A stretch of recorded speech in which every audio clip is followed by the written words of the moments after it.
En la clase anterior estuvimos definiendo algunos conceptos muy importantes. Uno de estos conceptos era teología. ¿Qué significa teología?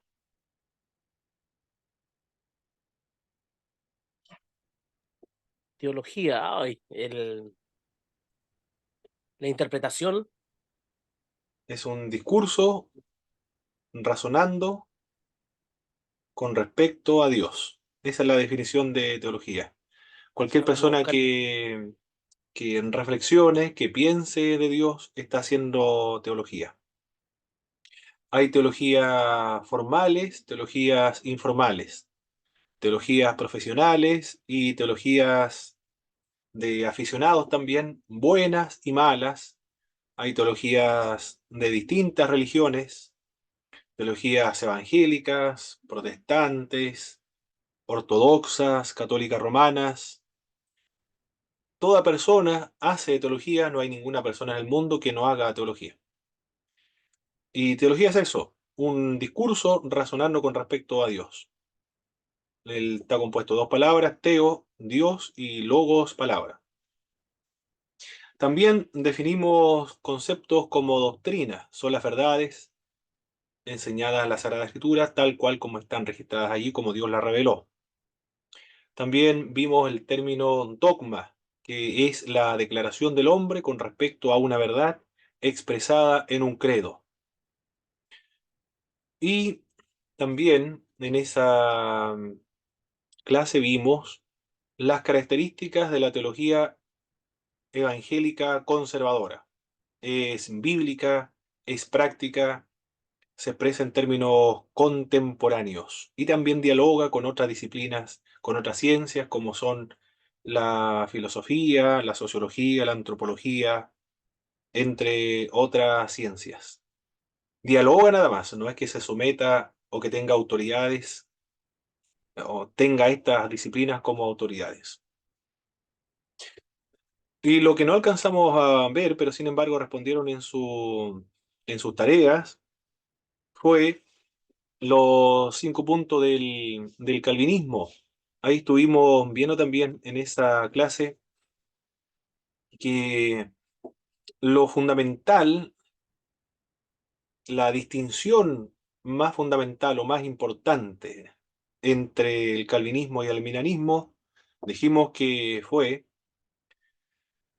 el, el sinergismo y el mononergismo. Esa es la gran diferencia entre uno y otro grupo.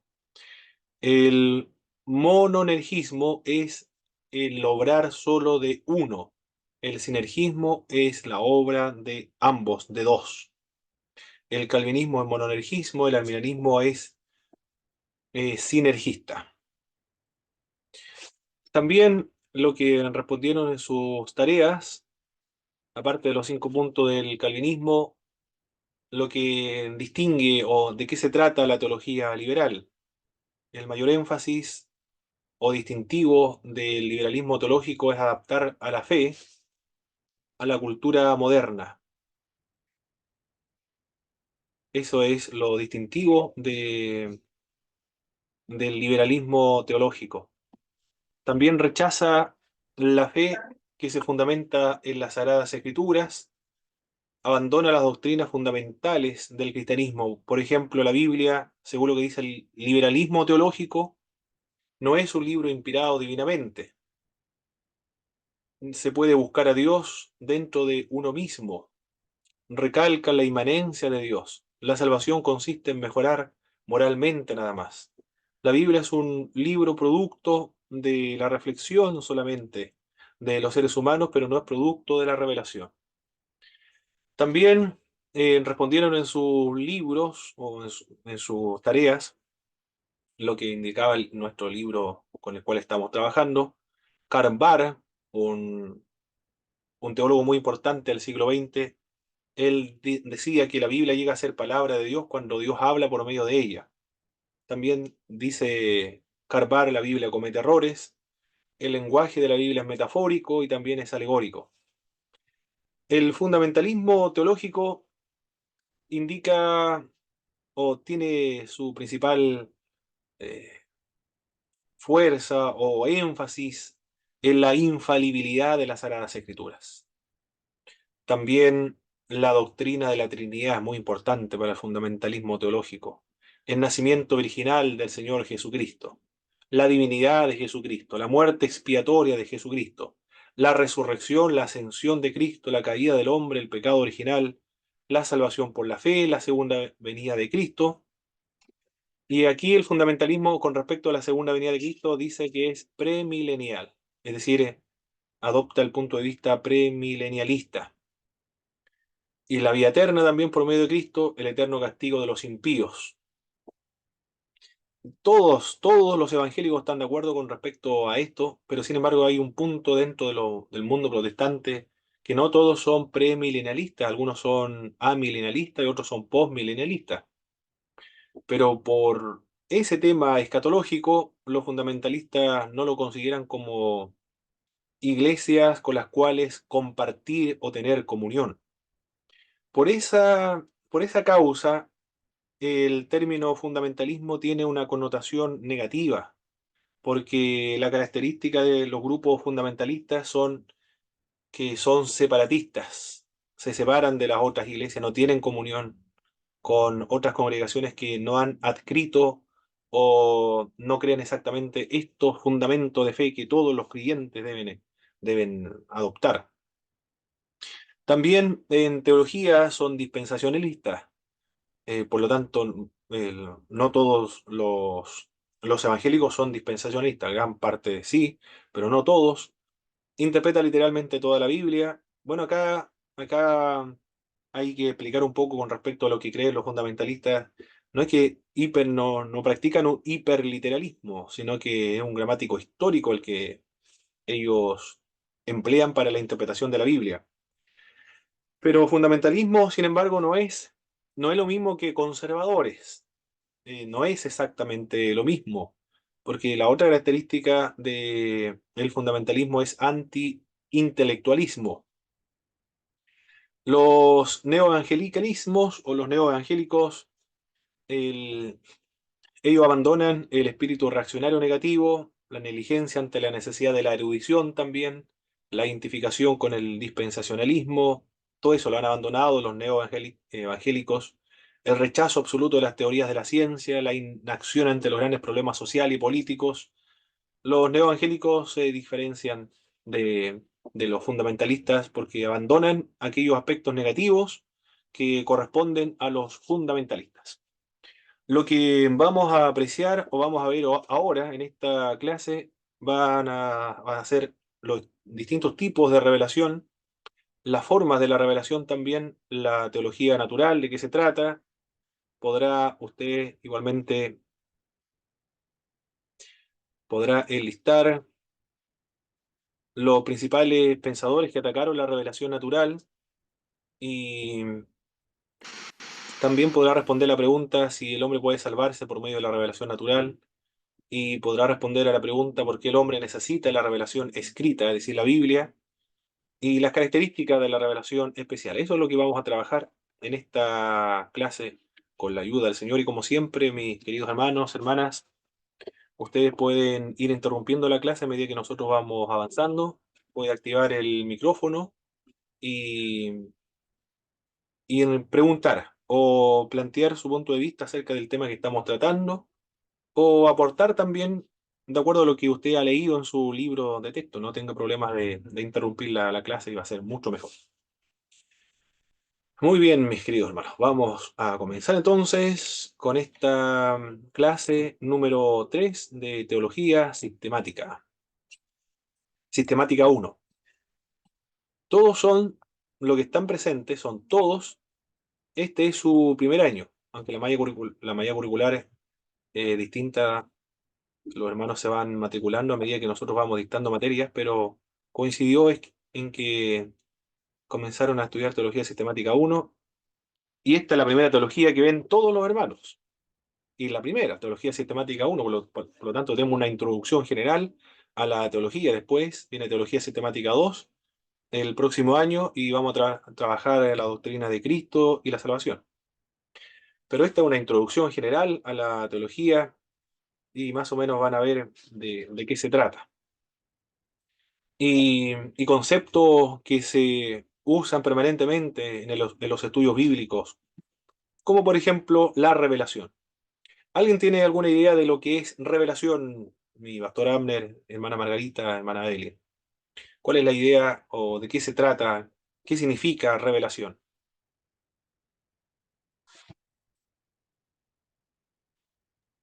Algo descifrado. Algo descifrado, muy bien, dice mi pastor. Algo que se descifra, muy bien, ya, perfecto. ¿Quién más tiene otra idea de revelación? No tenga problemas de que si se va a equivocar, porque aquí estamos aprendiendo, todos estamos aprendiendo, por lo tanto no tenga problema de que va a cometer un error al responder las preguntas que voy Eh, planteando. Hermano Pablo, Sí, ¿cómo poder conocer de mejor manera a Dios y las Escrituras? muy bien, cómo conocer mejor a Dios y las Escrituras. Perfecto, muy bien así. Lo entiende la hermana Evelyn. Perfecto. Bueno, revelación. Revelación en la Biblia es esto. Qué bueno que está la cortina aquí. Pero en la cortina la revelación es este acto de descorrer la cortina, de descorrer el velo. Es ver lo que el ser humano no puede ver por sí mismo. Había una cortina, yo no podía ver lo que hay más allá de la cortina. Como ahora la corrí, entonces ahora logro ver lo que hay más allá. Revelación es ese acto, descorrer el velo o descorrer la cortina. Es ver lo que el ser humano no puede ver por sí mismo. Esa es la idea de revelación. El ser humano no lo ha descubierto o no lo ha descifrado tampoco, no lo ha reflexionado, sino que Dios es el que se ha autorrevelado para que le conozcamos y ha dado a conocer las verdades de la fe y las verdades espirituales. Por ejemplo, Moisés, el que escribe el Pentateuco, eso es lo que creemos los conservadores, lo defendemos de ese punto de vista, no todos están de acuerdo con ese punto de vista. Él no estuvo en los días de la creación. ¿Cómo supo él lo que se creó el primer día, el segundo día, el tercer día, el cuarto, quinto, sexto día? No lo supo, porque no estaba ahí. Dios se lo reveló. ¿Cómo sabe Moisés? La conversación que tiene la serpiente con Adán y Eva. Dios se lo dio a conocer. Alguien podría decir, pero fue una conversación que se va a transmitir de generación a generación. Puede ser, pero hay otros que, sin embargo, fueron revelación de parte de Dios, como por ejemplo, ¿cómo supo Moisés la conversación que tenían entre los miembros de la divinidad cuando dijeron, hagamos al hombre a nuestra imagen y semejanza, o descendamos y confundamos sus lenguas, porque el ser humano ha venido a ser uno como nosotros? ¿Cómo supo Moisés la conversación íntima que tenía la Trinidad? ¿Cómo supo Isaías, en el capítulo 6 de su libro, la conversación que tenían los miembros de la Trinidad cuando decían, ¿a quién enviaré? ¿Quién irá por nosotros? ¿Cómo supo él esa conversación? O Job, ¿cómo supo Job? El escritor de Job, la conversación que tenía Dios con Satanás, o el escritor del libro de Job, ¿cómo lo supo? El ser humano no se encuentra en la corte celestial, ni tampoco se encuentra en la intimidad de la divinidad para escuchar esa conversación. Dios se lo reveló. ¿Cómo sabe el apóstol Pablo? ¿Cómo va a resucitar el cuerpo? Con un cuerpo incorruptible, con un cuerpo glorioso, inmortal, espiritual. ¿Cómo sabe el apóstol Pablo eso? Él no lo descubrió, ni tampoco llegó a conclusiones por una investigación que él haya llevado a cabo. Dios se lo reveló. Revelación es dar a conocer lo que el hombre no puede conocer por sí mismo. Un mecánico le revela o le da a conocer a la persona que lleva el automóvil, no sabe cuál es el problema que existe en el motor. El mecánico se lo revela, le da a conocer el desperfecto que hay en el motor. Si no hubiese sido por el mecánico, no se hubiese enterado la persona cuál es el problema que hay en el auto. Un, la mamá le da a conocer al hijo lo que está amasando, está haciendo pan, por ejemplo, y así. Revelación es eso, dar a conocer lo que el ser humano no puede conocer por sí mismo. Revelación es ese acto de Dios sobrenaturalmente, cuando Dios irrumpe en la historia del ser humano para informarle acerca de verdades espirituales o de cualquier naturaleza. Eso es revelación. Y dentro de la revelación hay varias revelaciones.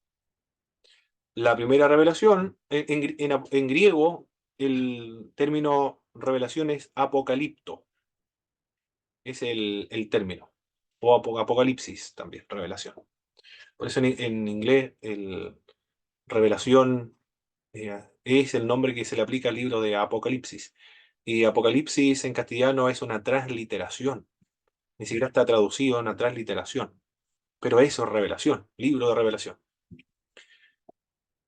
Hay varios tipos de revelación. Y esto es muy importante que lo tengamos en cuenta para no tener algunos problemas que pudiesen originarse cuando conversamos, dialogamos con algunos movimientos espirituales nuevos. La revelación general, por favor, hermana Margarita. Romanos capítulo 1, verso 20. Mi pastor Abner, capítulo 19 del Salmo. Del verso 1 al verso 4 vamos a darle lectura. Y hermana Evelyn, vamos a leer el libro de los Hechos de los Apóstoles. En el capítulo 14, verso 17. Por favor. Y Amén. esos textos bíblicos hablan acerca de la revelación, pero no cualquier revelación, sino la revelación general. Adelante, hermana Margarita, por favor. Amén.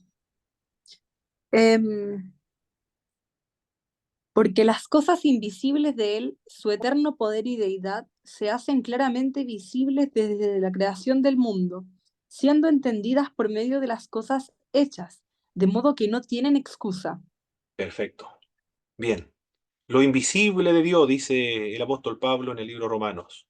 Lo invisible de Dios, su eterno poder y deidad, se hacen claramente visibles por medio de las cosas hechas, es decir, por medio de la creación. Esa es la revelación general o la revelación natural también. Revelación general o la revelación natural. O universal, no recuerdo si se emplea el término universal, pero eso es, revelación general, natural.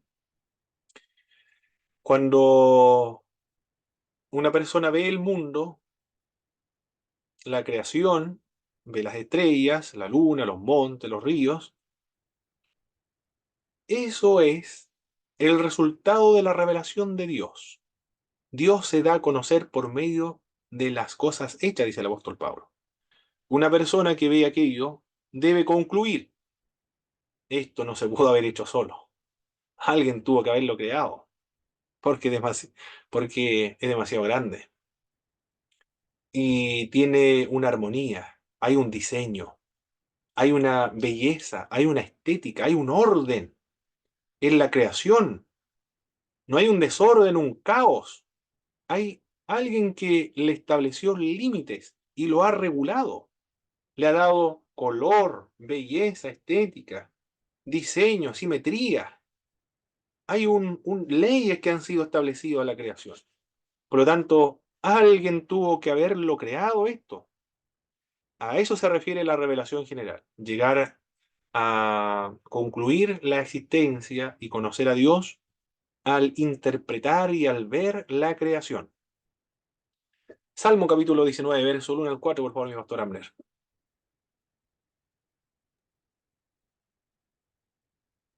Los cielos cuentan la gloria de Dios y el firmamento anuncia la obra de sus manos. Un día emite palabra a otro día, y una noche a otra noche declara sabiduría. No hay lenguaje ni palabras, ni es oída su voz. Por toda la tierra salió su voz, y hasta el extremo del mundo sus palabras. En ellos puso tabernáculo para el sol. Muy bien. Los cielos cuentan la gloria de Dios. El salmista también está indicando que la creación, en la creación se logra contemplar la gloria de Dios.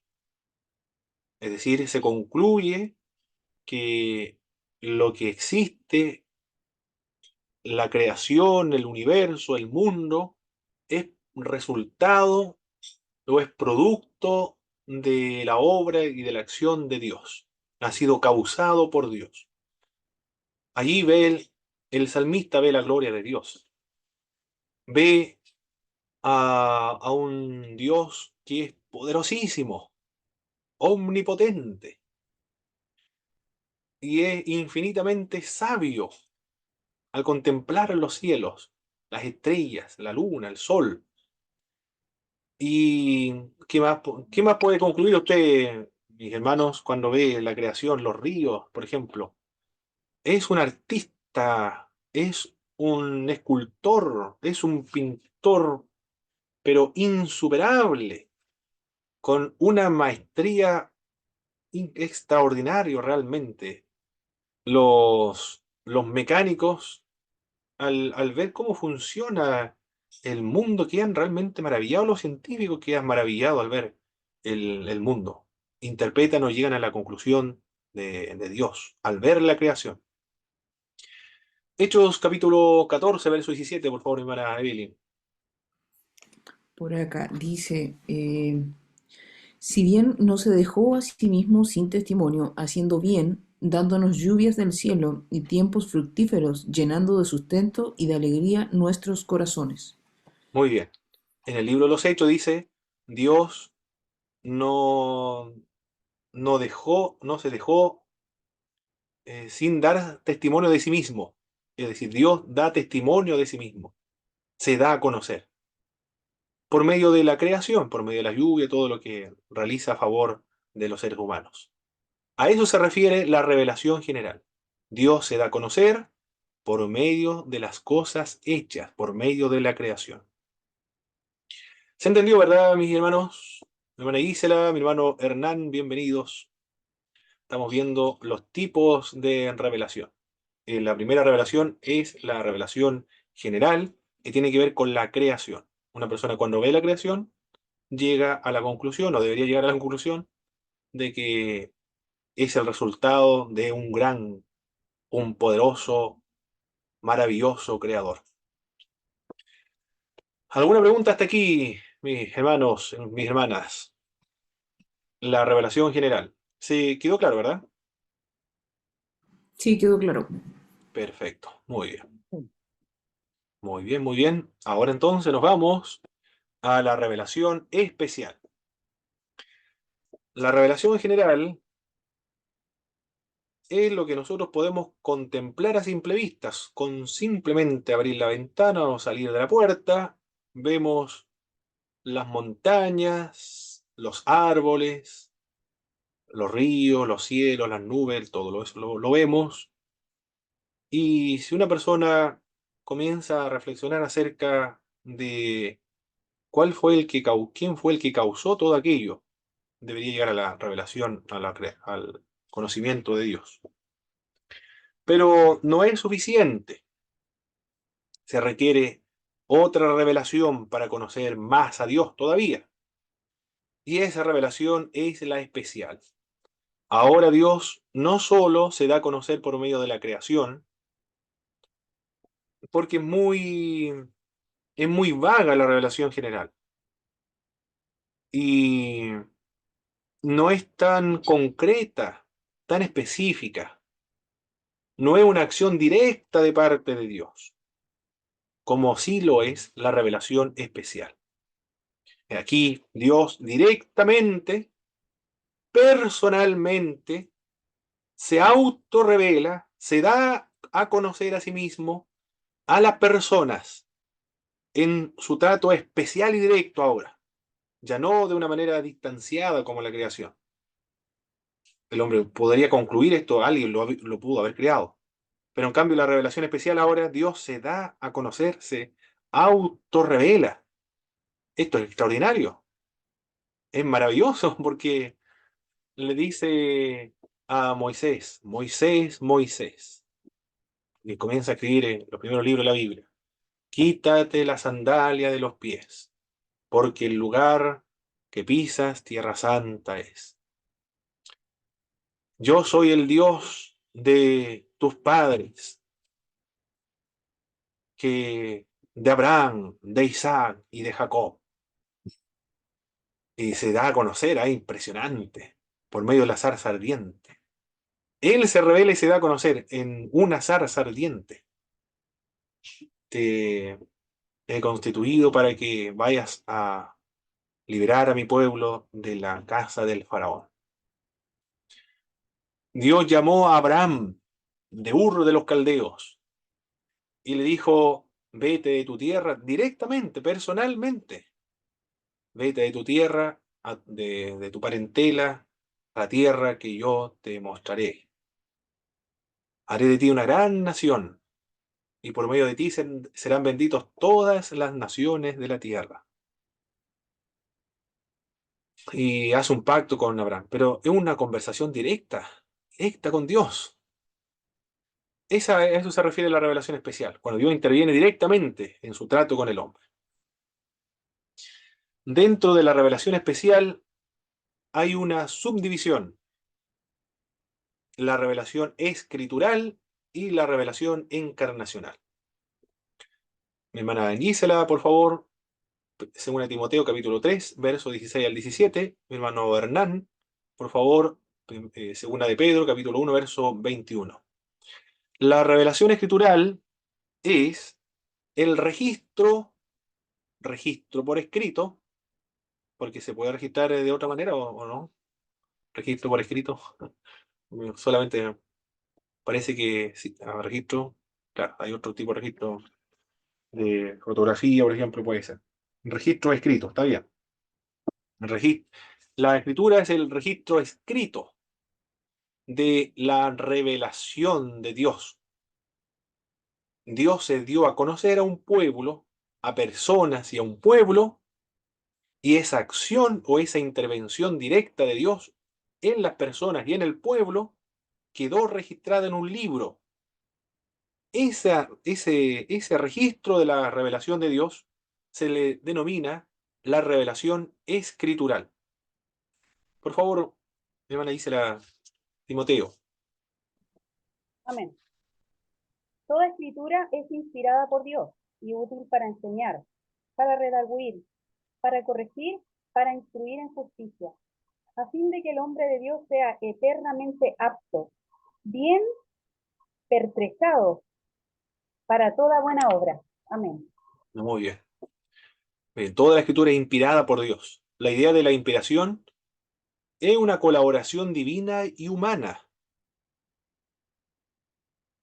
El ser humano tiene su temperamento, su vocabulario, su idiosincrasia, su personalidad, su individualidad.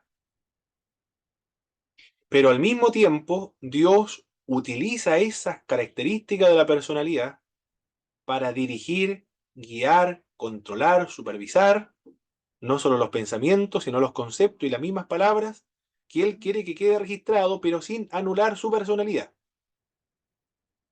Interviene para que tal cual como Dios quiere que quede registrado, así queda registrado. A eso se refiere la inspiración. Y toda la escritura es inspirada por el Espíritu Santo. Dice el apóstol Pablo, el apóstol Pablo, nada más y nada menos que el apóstol Pablo. Y segunda de Pedro, capítulo 1, verso 21, mi hermano Hernán, por favor. Amén. Dice, porque la profecía no ha tenido su origen en la voluntad humana, sino que los profetas hablaron de parte de Dios, impulsados por el Espíritu Santo. Perfecto. No vino por voluntad humana.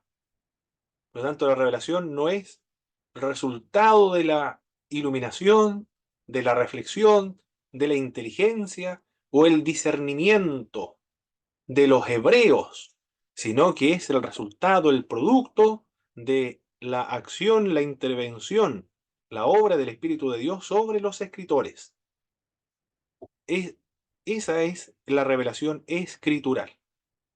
Es decir, la Biblia, el libro que nosotros tenemos, la Biblia, este es el Nuevo Testamento, la Biblia es el resultado de la revelación, pero no de la revelación general, porque la creación, es decir, el mundo, es la revelación general. Acá estamos hablando de la revelación especial, la revelación escritural. Alguien dijo, de todas las versiones de la Biblia, si la Biblia es palabra de Dios, ¿cuál de todas las versiones bíblicas es la palabra de Dios? Y la respuesta que dio un biblista latinoamericano dijo, todas en su conjunto, ninguna en particular. ¿Entendió lo que quiso decir el biblista con eso o no?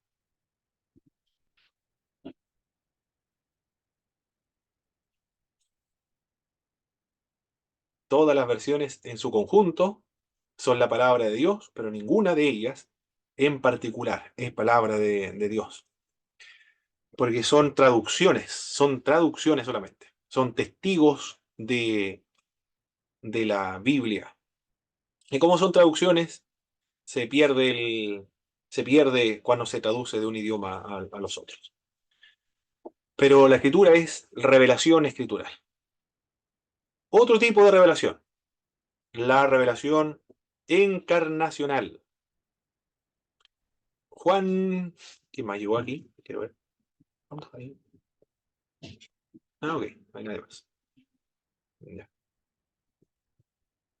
Yo lo tengo, hermano. Por favor, listo. Muchas gracias, hermana Isela. Si me conocieseis, también conoceríais a mi Padre, y desde ahora le conocéis y le habéis visto. Felipe dijo, Señor, muéstranos al Padre y nos basta. Jesús le dijo, ¿tanto tiempo que estoy con vosotros y no me has conocido, Felipe? El que me ha visto a mí, ha visto al Padre. ¿Cómo pues dices tú, muéstranos al Padre? Perfecto. Eso fue Juan 14, capítulo 14, ¿verdad? Ok, muy bien. 14 del Jesús, 7 al 9. correcto. Jesús entonces es el Dios encarnado que da a conocer al Padre. Es decir, ¿cómo podemos conocer al Padre? Por medio de la investigación de lo que tenemos imposible. Dios tiene que encarnarse, la segunda persona de la Santísima Trinidad se encarna. Jesús se encarna. Y Él, en su persona, en carne, ha dado a conocer cómo es la naturaleza del Padre, cómo son sus atributos, su carácter moral, cómo es. El que ha visto a Cristo ha visto al Padre. Qué extraordinario, ¿eh? Impresionante el privilegio que tuvieron los discípulos. Al ver a Jesús, veían al Padre. Como era Jesús, era Dios. Impresionante. Oh, qué extraordinario privilegio tuvieron los discípulos. Pero esto es por revelación. Recuerde que es revelación esto. Revelación encarnacional. Cuando Jesús le dice, ¿quién dice los hombres que es el Hijo del Hombre? La gente lo vio. Vio a Jesús, estuvo ahí, frente a frente, mirándolo a los ojos, escuchando sus palabras, sus enseñanzas. Y los que vieron milagros también, cuando resucitaba a los muertos. Pero la gente que decía, es un profeta, Elías, Jeremías, o alguno de los profetas. Otros decían, era un maestro. Otros lo vieron como un hombre. Otros dijeron, es samaritano, es decir, hereje. Otros dijeron, no, es un blasfemo. Otros lo veían como un sedicioso, como un peligroso para el Estado. Otros lo decían, otros lo veían como es un bebedor, un comilón y amigo de publicanos y pecadoras. Así lo veían a Jesucristo. Y Pedro dijo, eres el Hijo del Dios bendito. ¿Y qué le dijo a Jesucristo? Bienaventurado eres Pedro, porque no te lo ha revelado carne ni sangre, sino mi Padre que está en los cielos. ¿Cómo se puede ver a Dios en la persona de Jesucristo? También por revelación. Esa revelación es la revelación encarnacional. Juan 1:18 dice, a Dios nadie le vio jamás. El unigénito del Padre que está en el seno del Padre, Él le ha dado a conocer. Dice Juan 1:18. Ese tipo de revelación entonces se le denomina revelación encarnacional, porque ahora se da a conocer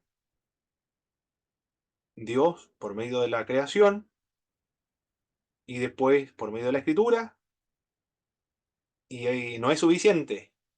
Ahora Él mismo se encarna y se da a conocer a la humanidad en la persona de Jesús de Nazaret.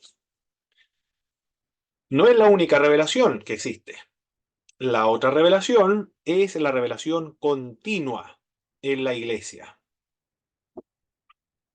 Primera de Corintios, vamos a dar la lectura, capítulo 14, verso 26, luego el verso 30 y el verso 31. Por favor, si alguien lo tiene, vamos a dar lectura a esos versículos bíblicos.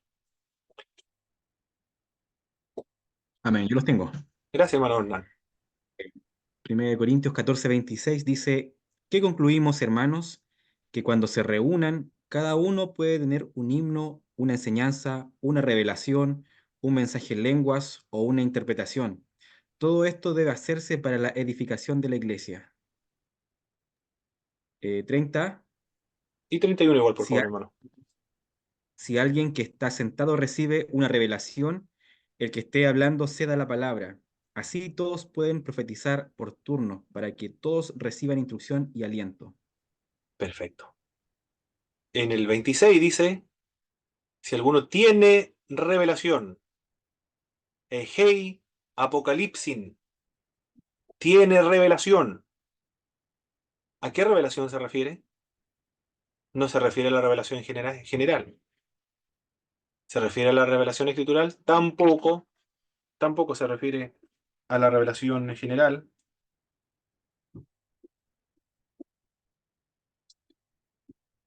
No se refiere a la revelación escritural.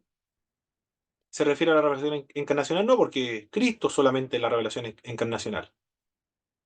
¿A qué revelación se refiere entonces?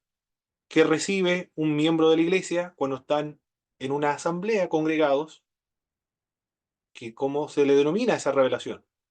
Esa es la revelación continua en la iglesia.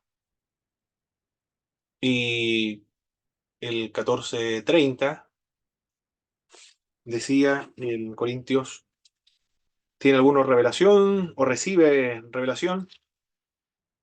14:30, si alguno le fuera revelado, ahí dice, si alguno le fuera revelado, ¿qué, qué tipo de revelación? ¿Escritural? Es decir, para que lo deje Cristo en la Biblia. No se refiere a esa revelación.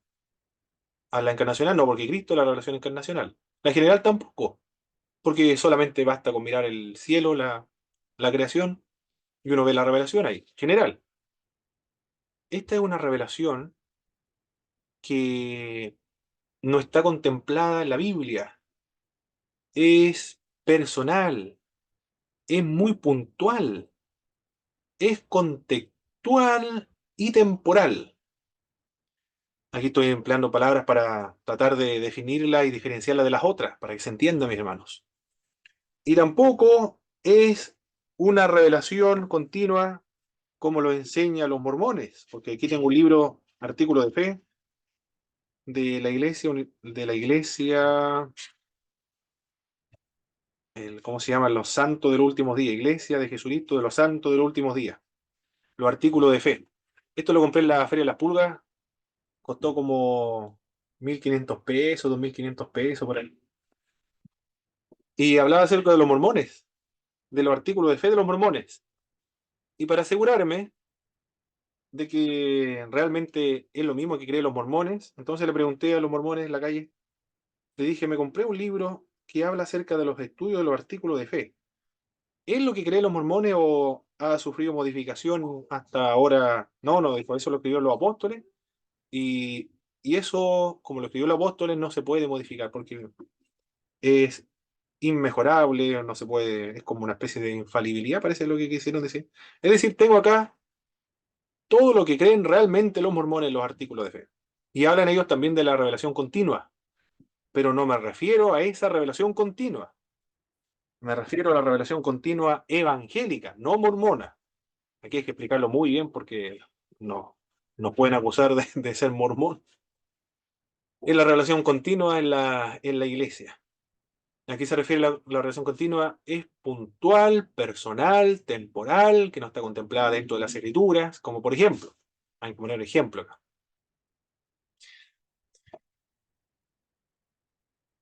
Un profeta en una iglesia, una hermana no puede tener hijos, porque es estéril.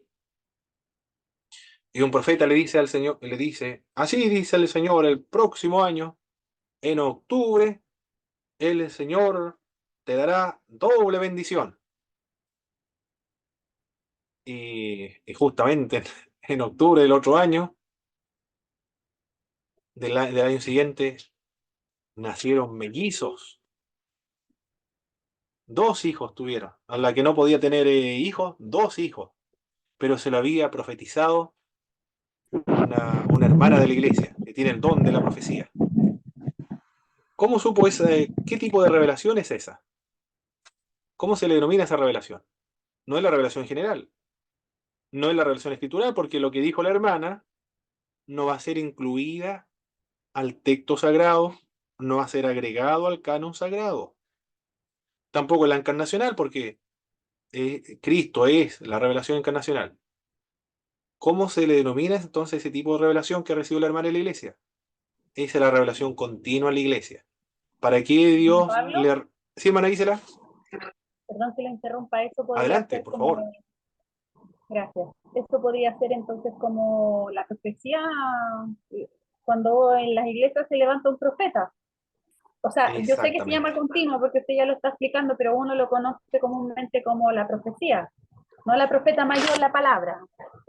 Correcto, Podría ser correcto, esa. exactamente así es. Mire, lo quiero explicar bien detalladamente, porque se ha producido una confusión dentro de algunas iglesias indicando que ya no hay más revelación. No sé si usted lo ha escuchado. Ya no hay más revelación. No ande buscando revelación, pues si la revelación está aquí. Aquí está la revelación de Dios. ¿Para qué necesita más revelación? No le crea a esa persona que dice Dios me dijo, Dios me habló. Eso es falso, porque lo que Dios dijo ya está acá. Usted no necesita escuchar a personas que Dios le anda hablando. No escucha a esos profetas porque en realidad los profetas ya no existen, ya no están presentes. Porque todo lo que dijeron los profetas ya está acá ya. Y si alguien realmente dice que es profeta, entonces, ¿por qué no incorpora su mensaje a la Biblia? Porque los profetas tenían esa autoridad de incorporar su mensaje a la Biblia. Hay una confusión ahí. Lo que no están contemplando, lo que no están viendo, es que esas revelaciones no es la escritural, es la revelación continua a la iglesia, por medio de profecía. La profecía es una revelación continua. ¿Qué más es una revelación continua? La palabra de ciencia. Un ejemplo de palabra de ciencia. El apóstol Pedro supo que Ananías y Zafira le habían mentido. ¿Cómo supo el apóstol Pedro que Ananías y Zafira le mintieron? ¿Cómo supo eso él? Porque Dios se lo reveló. ¿Cómo se llama ese conocimiento? Ese conocimiento de que habían mentido al Espíritu Santo. Palabra de ciencia. Palabra de conocimiento. También es revelación. Pero no es revelación escritural, general, encarnacional. Es la revelación continua a la iglesia. Palabra eso es de ciencia, o palabra de sabiduría, también un consejo sabio que viene de parte de Dios, también es revelación continua. Discernimiento de espíritu. Cuando un hermano me contaba acá en la iglesia que los hermanos danzaban, hablaban en lengua, profetizaban y él no sentía nada. Entonces le dijo al Señor que le diera un don. Y que le diera un don de qué fue, de lengua, sí le dio, dame un don de lengua, mi Señor. Y el Señor nunca le dio, dijo, el don de lengua. Pero además que nunca podía concentrarse porque lo dejaban a la puerta, o de pasiguero siempre estaba haciendo actividades. Y en un momento dijo, estaba a la puerta y alguien comenzó a hablar en lenguas. Y entendió muy bien todo lo que estaba diciendo. Estaba esa persona maldiciendo al pastor, a los coristas, a los hermanos, a la iglesia. Y él se acercó y le dijo que se callara. Y nunca más, bueno, nunca más fue a la iglesia. Era, no sé, un brujo, no sé quién habrá sido una persona que fue a maldecir a la iglesia, pero en lenguas. Él logró discernir esas lenguas, eran lenguas satánicas. Él lo interpretó eso. Eso es discernimiento de espíritu. Es decir, estaba siendo inspirado por otro tipo de espíritu, no por el Espíritu de Dios. El discernimiento de espíritu, palabra de ciencia, palabra de sabiduría, profecía, todo eso está clasificado dentro de la revelación continua, es decir, Dios se lo revela. El don de fe, el don de fe también está clasificado dentro de la revelación continua. Yo creo absolutamente que Dios va a obrar un milagro cuando ponga las manos sobre esta persona enferma. Y, y eso no tiene ninguna duda, no hay ninguna incertidumbre, ni tampoco sospecha de que pueden ser su propia idea. Él está completamente seguro de que Dios va a orar. ¿Y quién le dio a conocer eso con tanta seguridad de que Dios va a orar? Bueno, eso es una revelación. ¿Cómo se llama esa revelación? Revelación continua a la iglesia. Todos los dones espirituales de los que estoy hablando pueden ser clasificados dentro de la revelación continua. Es para solucionar problemas muy puntuales, personales, temporales o contextuales en cualquier época, pero no debe confundirlo con la escritura. Dentro de los movimientos cesacionistas no está contemplada la revelación continua, no la conocen, no saben de qué se trata. Como no lo conocen, no saben a qué se refiere la revelación continua porque no lo han estudiado, la teología que han estudiado eh, es una teología muy precaria, porque lo estudian desde un dogma, es decir, no existe Dios, no existen los dones espirituales actualmente. Por lo tanto, para justificar o negar la profecía, por ejemplo, o el discernimiento de espíritu, palabra de ciencia, entre otros, apelan a la revelación escritural. No hay más revelación porque la revelación ya se completó en el Nuevo Testamento. Por eso se producen estos problemas dentro de las iglesias. Bienvenido, Hermano hermano Pablo, Gabriel. Sí, hermana Isela. esto de las personas cesacionistas, yo lo encuentro bastante absurdo porque eh, los calvinistas, por ejemplo, son cesacionistas, no sé si todos, Correcto. pero los que yo conozco por lo menos sí. Y me parece tan absurdo, por decir una palabra decente, porque me da mucha rabia esto, porque ellos con qué derecho limitan, le ponen un stop, o sea, hasta aquí puedes llegar Espíritu Santo. ¿Qué se creen, hermano? ¿Qué se creen esas personas para poner un límite al Espíritu de Dios? Si es Dios mismo. ¿Cómo yo voy a decir que, perdón que me ponga un poco eufórica, pero es que me da mucha rabia que ellos, ¿cómo?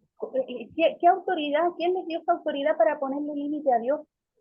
Encasillan a Dios en un tiempo determinado diciendo que esos dones solamente fueron para revelación, para que se completara el canon, para un montón de cosas, excusas, y lo único que hacen es limitar el poder de Dios. ¿Cómo uno, un ser humano, es un punto en el espacio, en la galaxia, que no somos nada. Tanto que ellos dicen que estábamos muertos en delitos y en pecados, que es cierto, pero asimismo, ¿con qué autoridad y derecho ellos se toman para decir que Dios, hasta aquí puedes llegar y ya Dios no se manifiesta más con dones? Entonces, me molesta mucho, hermano, perdón Oye, el dogma, hermana Gisela, el dogma produce eso. Porque recuerde que el dogma nos dice a nosotros lo que no debemos creer. Eh, no lo que debemos creer, sino lo que no debemos creer. Es decir, si traspasamos estos límites, vamos a irnos contra la herejía. Pero cuando hay una teología dogmática, se producen esos problemas. En Karl Barth decía, cuando vimos la introducción de la Biblia, que la teología es una teología modesta, libre. Y como es modesta y libre, el ser humano es limitado, por lo tanto, respeta el misterio de Dios, lo misterioso de Dios. Es decir, no podemos encerrarlo en proposiciones, porque de alguien infinito y soberano. Por lo tanto, no podemos, lo que quiero decir es lo que dice Bar, encasillar y encuadrar a Dios, y Dios debe mover dentro de estos límites que yo he presupuesto o yo he establecido. La teología es modesta, es libre también, que está abierta al misterio de Dios. Rajuñamos, dice Bar, rajuñamos lo infinito, sin llegar a conocer absolutamente a Dios. Y Wayne Grudem dice, lo conoceremos por toda la eternidad. Y creceremos por toda la eternidad en ese conocimiento de Dios, pero nunca agotaremos el conocimiento de Dios. Por lo tanto, resiste el Señor a quedar encerrado o amarrado en proposiciones teológicas. Perfecto. Sigamos entonces avanzando. ¿Quedó bien explicado y entendido también la diferencia, mis hermanos pastores, revelación general, especial, escritural, encarnacional, continua, ¿verdad? Amén. Amén. Claro. Muy bien, perfecto.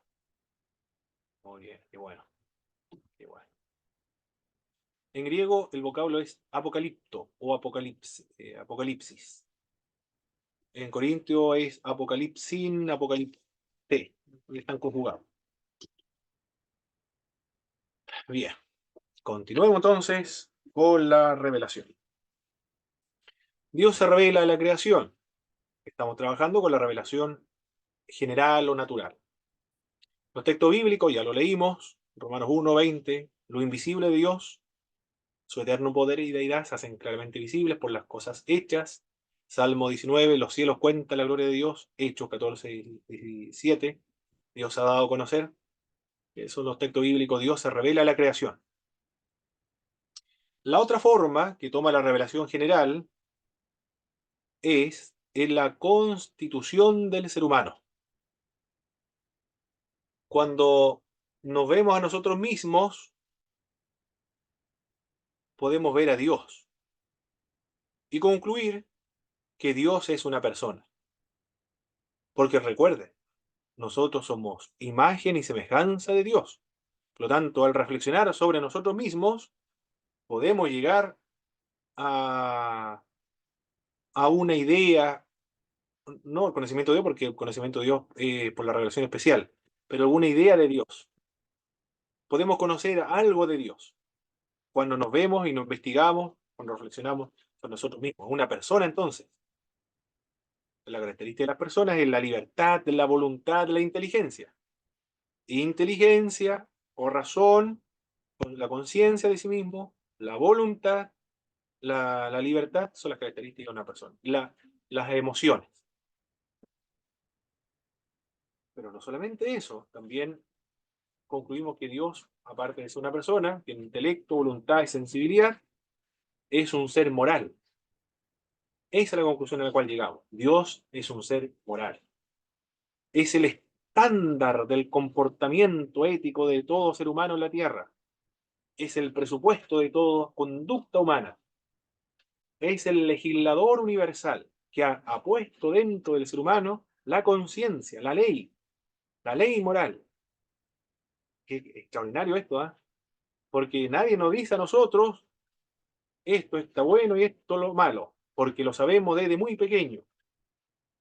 Claro, un niño ya se da cuenta, le da vergüenza cuando ha hecho algo malo. ¿Quién le enseñó a sentir vergüenza a ese niño? Bueno, su conciencia la avisa. ¿Y de dónde sacó la conciencia? ¿Cómo sabe que eso es malo? Porque tiene una conciencia inherente, innata, natural, que viene de nacimiento, una ley moral interior. Eso lo ha dejado Dios.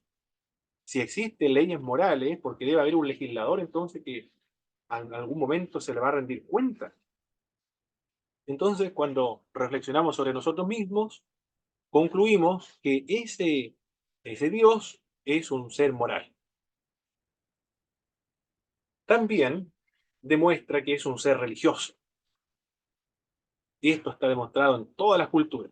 Los etnólogos, los antropólogos, los misioneros han concluido que no hay ninguna parte en el mundo donde se entierran a los muertos sin hacerle una ceremonia religiosa, confiando de que hay vida después de la muerte, o hay algo después de la muerte. ¿Por qué los seres humanos de toda la cultura y de toda la historia han enterrado a sus muertos realizando ceremonias religiosas? ¿Por qué? Porque saben que existe alguien al cual se le rinde cuenta de dónde venimos y es el destino final de todos los hombres. Lo saben. Por eso se entierran con algún tipo de rito religioso. El ser humano es religioso por naturaleza. Desde muy pequeño se concibe esto. No es muy difícil educar en religión a los niños, porque la religión es inherente, es lo más natural, lo más esencial, lo más característico del ser humano. Es naturalmente o esencialmente, inherentemente religioso. Necesita la religión. No se siente feliz con reflexionando, concluyendo que está solo en el universo. Se siente satisfecho y cree naturalmente que hay alguien más que le acompañe, lo sabe. Entonces, cuando reflexionamos sobre nosotros mismos, entonces concluimos que Dios es una persona, es un ser moral, y nos demuestra también que somos religiosos. Esas son las formas de la revelación general: la creación, la constitución del hombre, y Dios se revela también en la historia. La caída y surgimiento de las civilizaciones, de los imperios, de las naciones, y la caída corresponden a su relación con la ley de Dios o con la moralidad que Dios ha dejado establecida. Vemos que cuando son levantadas las naciones, vemos la acción de Dios ahí, en esas naciones, o los imperios. Basta observar solamente la Biblia, con los egipcios, por ejemplo.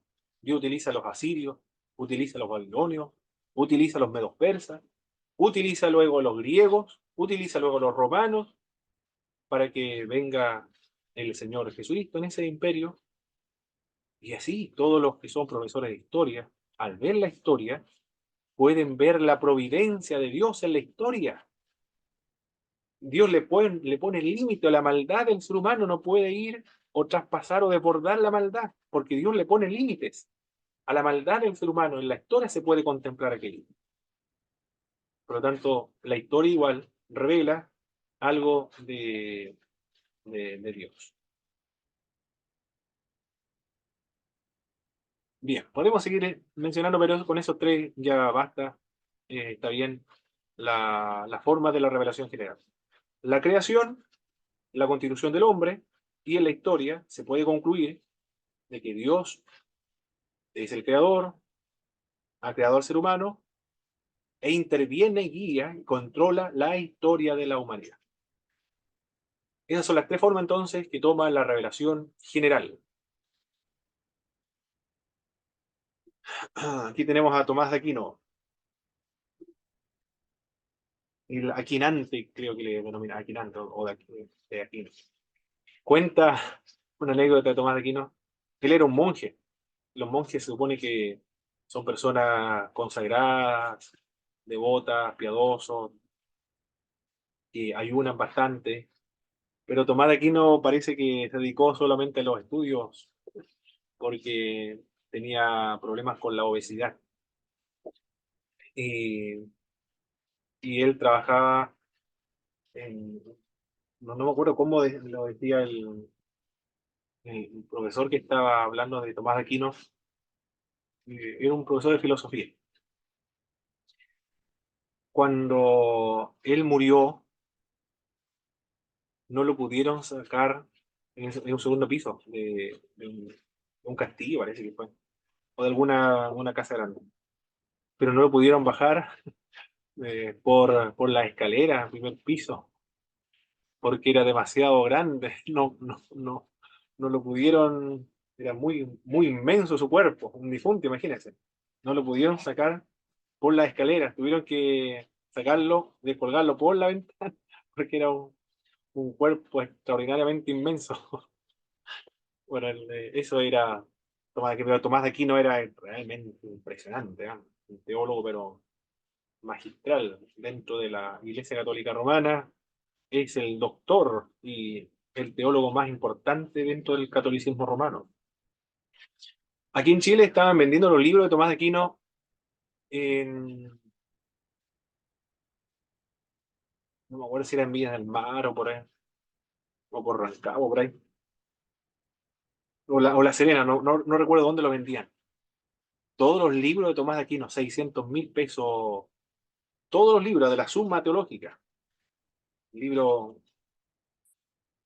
eran de materiales muy buenos, de tapa dura, ediciones antiguas. 600.000 pesos valía la obra. La persona que compró esa obra debe estar muy contenta. Bueno, ¿qué decía Tomás de Aquino? El- Se trata de la idea de que es posible llegar al conocimiento de Dios solo por medio de la razón. De eso se trata la teología natural que él desarrolló. O sea, la capacidad humana de entender, interpretar y evaluar la verdad observable en el universo. Cuando surge la teología natural, fue por necesidades también prácticas, porque iban a conversar con los musulmanes, por ejemplo, iban a conversar con los judíos o con otras religiones, y necesitaban un, un fundamento neutral donde comenzar los diálogos con las otras personas que no eran cristianas. Por lo tanto, para hablar de Dios tenían que tener algo neutral, y todos lo reconociesen como autoridad. Porque no podía ser la Biblia, porque los musulmanes no conocen la Biblia, otras religiones tampoco. Entonces se apeló a la creación. Por medio de la creación comienzan a dialogar, sin necesidad de la Biblia, porque no reconoce la Biblia como autoridad, pero sí la razón. De eso se trata la teología natural que desarrollaron los escolásticos. Y los argumentos que va a emplear Tomás de Aquino, que no son de él, son los mismos que empleó los filósofos antiguos, Aristóteles fue uno de ellos, y va a argumentar de la existencia de Dios según los siguientes argumentos. El movimiento presupone un movedor original. Todo está en constante movimiento y alguien tuvo que haberlo comenzado a mover. Es imposible concebir una serie infinita de causas. Por tanto, tiene que haber una causa original. William Lane Craig, en su libro La fe razonable, es un libro muy bueno, ¿eh? Si tiene la posibilidad de comprarlo, lo compren. La fe razonable. Él dice que es la causa no causada, es la primera causa no causada. Por eso aquellas personas que preguntan quién causó la primera causa no causada, cuando dicen quién creó a Dios y Dios creó todas las cosas, están preguntando quién creó la primera causa que nunca fue causada. Absurda la pregunta. ¿Quién creó la primera causa que nunca fue causada? Pero si está diciendo que nunca fue causada, ¿cómo va a ser causada esa causa? Bueno, los incrédulos preguntan así, no saben lo que están hablando. La incredulidad es terrible, ¿eh? Realmente el pecado ha causado, ha estropeado la inteligencia humana. Lo ha enloquecido, dijo Charles Spurgeon. Lo condicional demanda lo que es absoluto.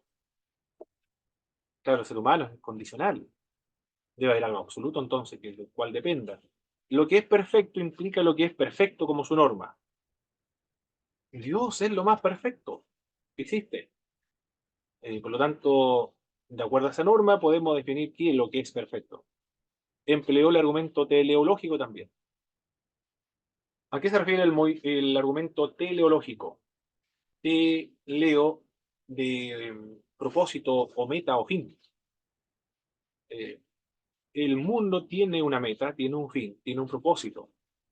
Hay un diseño, hay una armonía, hay una belleza en la creación. Por lo tanto, debe haber un gran diseñador.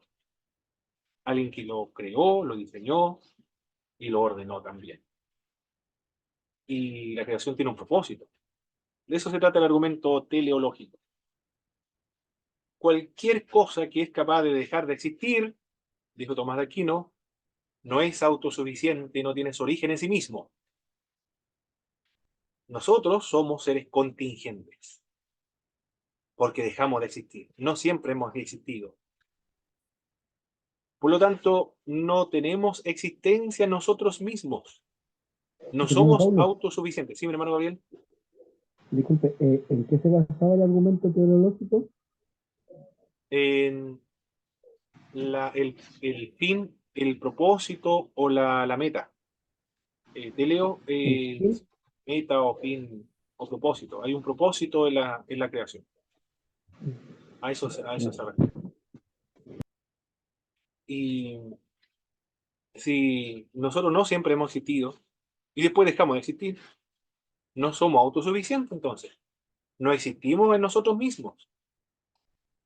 Dependemos de otro para nuestra existencia. No podemos determinar cuándo nacer, ni podemos determinar tampoco cuándo vamos a morir, a menos que se quite la vida, cometa asesinato. Pero el origen esa es una decisión que nosotros no hemos tomado.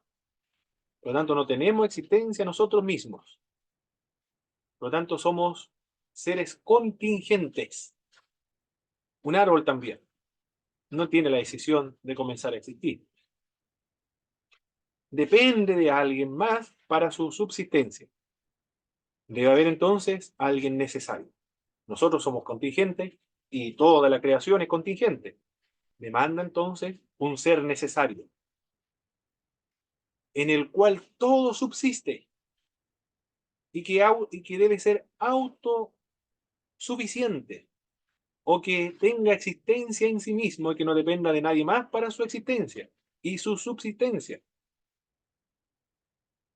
Porque no podemos llegar hasta el infinito para determinar quién es el, la persona o el fundamento del cual todos nosotros existimos. Debe haber alguien, ese Dios. No puede surgir perfecciones en nada, salvo mediante una causa que tiene esas cualidades en medidas iguales o superiores. Y esa causa que ha perfeccionado y que ha creado todas las cosas para que funcionen bien, él debe ser Dios entonces. De eso se trata la teología natural que desarrolló Tomás de Aquino, empleando estos distintos argumentos que se han utilizado a través de toda la historia del cristianismo, desde esta época, para argumentar la existencia de Dios, para indicar que es razonable creer en Dios. William Lane Craig, en el libro de William Lane Craig, La fe razonable, que dice que la fe no es irracional. Y de hecho, la incredulidad es lo más irracional que puede haber, dice William Lane Craig. Él es un profesor de filosofía, un profesor, tiene Estudió en Alemania, profesor de filosofía y tiene un ministerio de apologética. Lo que dice este autor de William Lane Craig, usted lo puede buscar en YouTube también, y algunas están traducidas, y por lo tanto se va a edificar, si quiere trabajar o estudiar apologética, este libro le va a ayudar bastante. Él dice que los profesores universitarios se sienten muy bien machacando con argumentos eh, ateos o materialistas o agnósticos a los jóvenes de 18 años que ingresan a la universidad. Pero, sin embargo, esos mismos profesores, dice William Lane Craig, cuando se sientan a debatir con uno de sus pares, es decir, él, realmente él se sorprende la ingenuidad, el analfabetismo y la profunda ignorancia de los temas del cual están tratando cuando se trata de Dios. Realmente son, dicen, muy ingenuos lo que están diciendo. No son capaces de debatir con William Lane Craig, claro. William Lane Craig, apologista, es filósofo, eh, claro, domina esos temas. Pero eso es lo que él señala. La revelación natural ha sido atacada, claro que sí. ¿Quiénes lo han atacado? Los pensadores y filósofos que voy a mencionar a continuación, uno de ellos es Immanuel Kant, o Immanuel Kant, se escribe de varias maneras. Es verdad que por medio de la revelación natural nunca se ha convencido a un ateo, ni tampoco ha intervenido por una decisión jesuita. Es decir, nadie se ha convertido empleando la revelación natural o la teología natural. Eso es verdad. Entonces, ¿para qué sirve? Dice, alguien puede decir, bueno, para decir que la fe es razonable, para ayudar también a los jóvenes que tienen algunos problemas de escepticismo, por ejemplo, porque llega una edad en que comienza a desarrollarse la razón, entonces comienzan a preguntar, necesitan argumentos para justificar, razonar la fe. Bueno, para eso está la teología natural. Para ayudar a los que ya creen, para eso, para indicar también que la fe es razonable, no es irracional. Ayuda más a los creyentes que a los incrédulos. Para eso, esa es la finalidad o el servicio que presta la teología natural. Immanuel Kant, trabajé con Immanuel Kant, leí el libro de Crítica de la Razón Práctica para hacer un trabajo en patela cuando lo presenté. Me gustó el libro. Crítica de la Razón Pura, ese no lo leí porque ni los propios filósofos lo logran entender. Pero Crítica de la Razón Práctica, ese libro es maravilloso. Me quedé fascinado leyendo ese libro. Y el más famoso, de hecho, es el Crítica de la Razón Pura. Pero el menos conocido es Crítica de la Razón Práctica. Él dice que a Dios no se le puede conocer por medio de la revelación, por medio de la revelación general, no se le puede conocer por medio de la revelación general. No se le puede conocer por medio de la objetividad. No se le puede conocer por medio de la razón. Eso dice Immanuel Kant. Es racionalista. Pareciera que Immanuel Kant dio un golpe muy fuerte al cristiano diciendo que a Dios no se le puede conocer por la razón. Pero escribe otro libro. Él escribió el libro, pero se le puede conocer por medio de la razón práctica, por medio de la subjetividad. No es que sea incrédulo Immanuel Kant, él dice, por medio de la razón no se puede conocer, pero se puede conocer por medio de la subjetividad, por medio de la razón práctica. Y él emplea el argumento teleológico porque dice, dos cosas son los que me maravillan. Bien veo el cielo estrellado. ¿Qué es lo que quiere decir él? Que hay estrellas, están ordenadas, hay una simetría, hay un orden, hay unas leyes, no se mandan solas, Dios lo diseñó, está argumentando de que Dios lo creó. Y lo otro, dice él, la ley interior es mí. Si hay una ley interior en mí, debe haber entonces un estándar que justifique un estándar de mi comportamiento, un, un presupuesto de mi conducta, un legislador que me ha dejado esa ley interior en mí. Eso es lo que me maravilla, dice Immanuel Kant en el libro Crítica de la Razón Práctica. Atacó la revelación general. Dice, la razón por medio de la razón, porque recuerde, la teología natural se puede llegar a conocer a Dios por la razón. Immanuel Kant dice, no es por la razón, es por la subjetividad.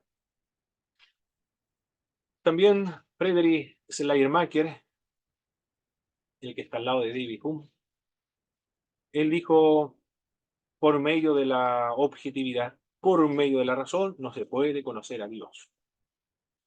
Por la creación, por la institución de la iglesia, por los credos de la iglesia, ni por lo que dice la Biblia, es decir, por medio de elementos objetivos.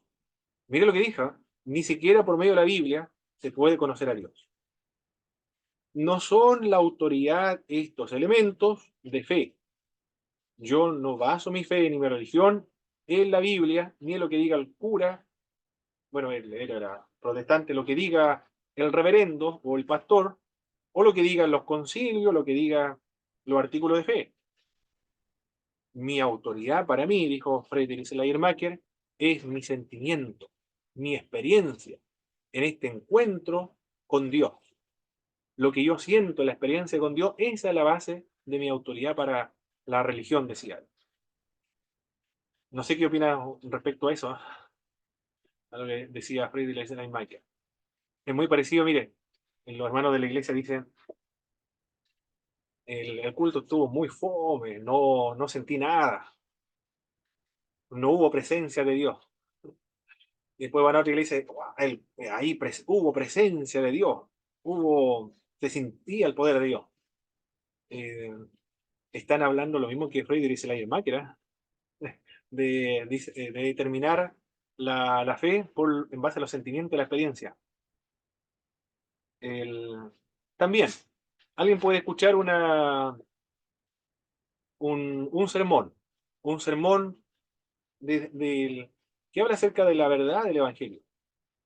Y él le puede decir, le faltó la gracia, no sentí nada cuando predicó.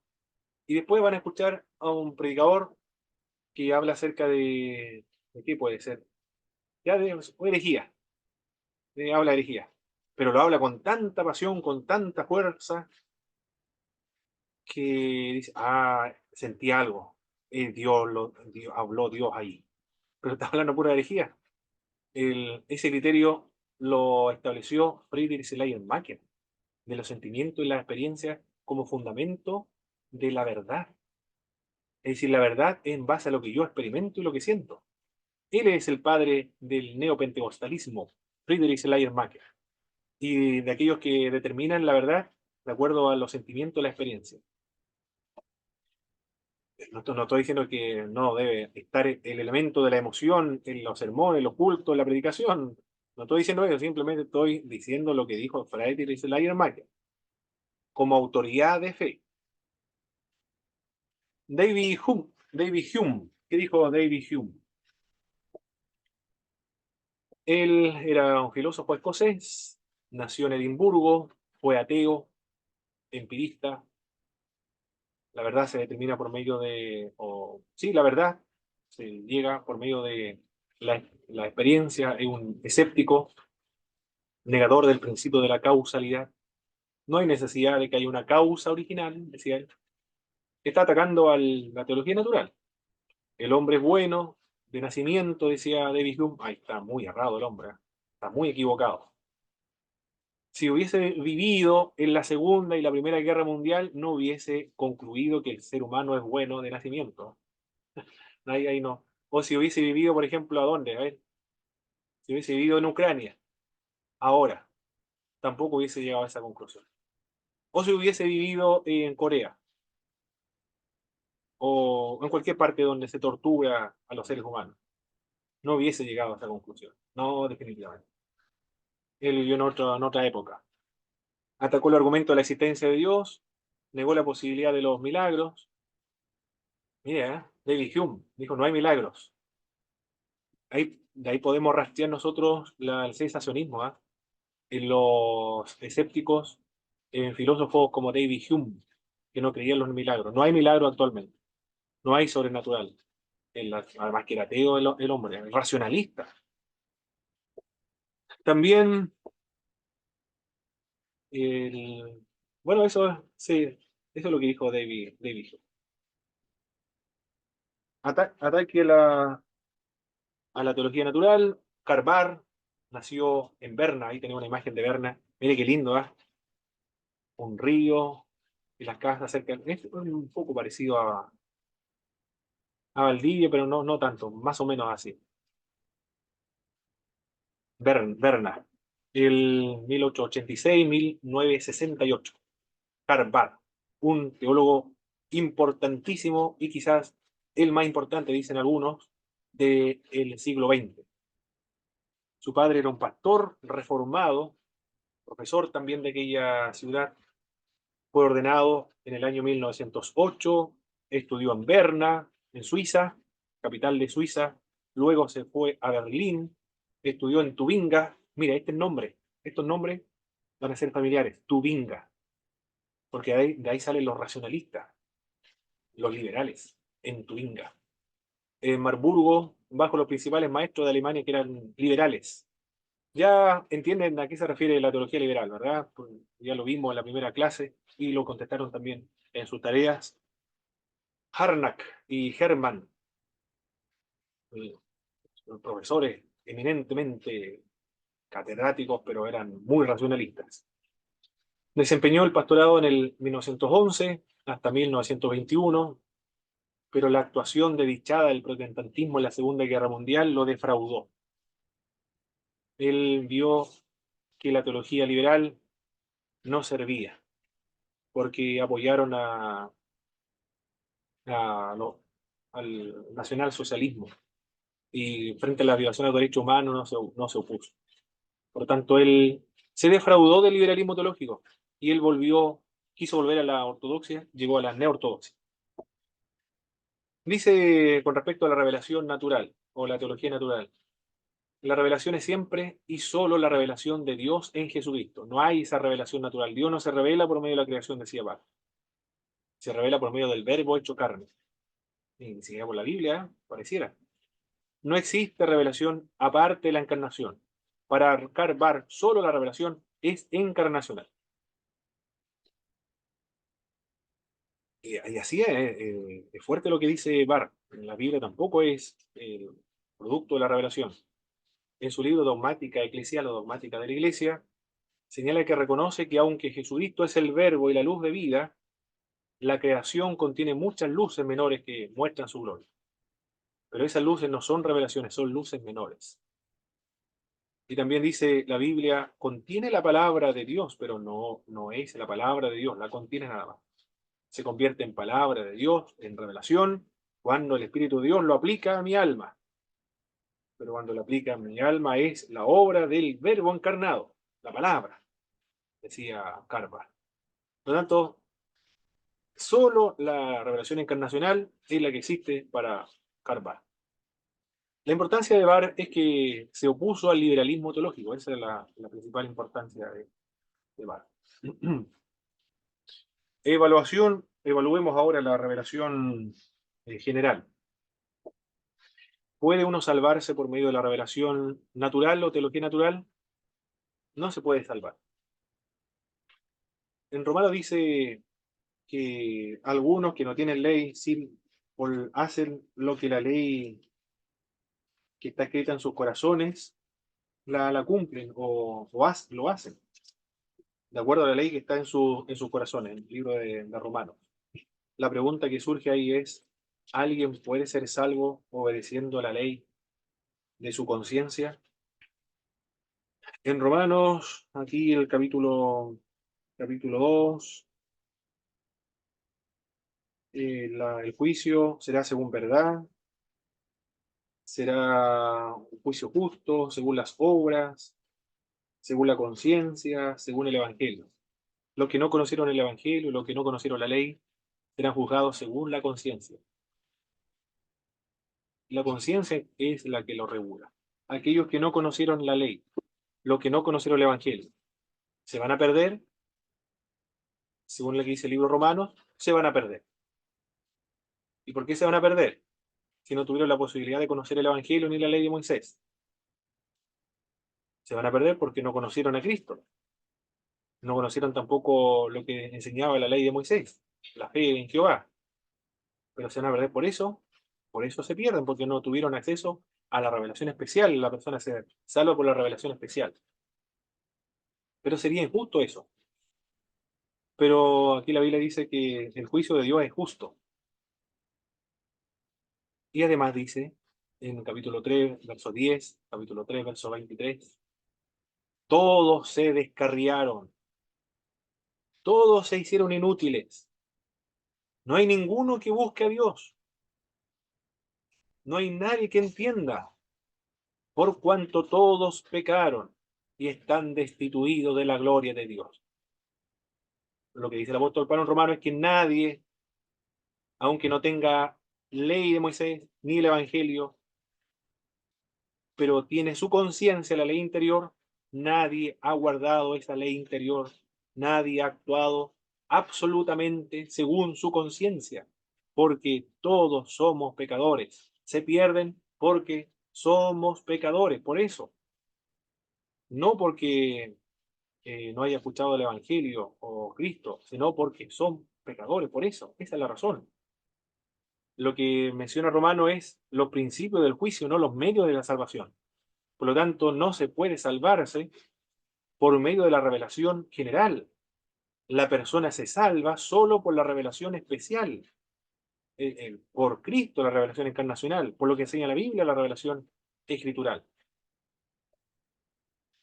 ¿Por qué sirve de poco la revelación general al hombre no regenerado? Porque la revelación general es muy limitada.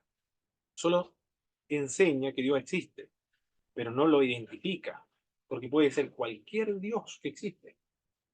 No basta con señalarnos el camino de la salvación. Además, el pecado ha corrompido, ha desfigurado esa revelación general. Juan Calvino dijo en su libro, Institución de la Religión Cristiana, el corazón del hombre es una fábrica de ídolos. Para ver a Dios en la creación se requieren los lentes de la fe. Por eso sirve de poco la revelación general para la persona no regenerada. Sirve solamente para nosotros, para los creyentes, para conocer más a Dios y nuestra propia naturaleza también, y cómo Dios se ha revelado a la historia por medio de la providencia. Perfecto, vamos a descansar, mis hermanos, y luego retornamos.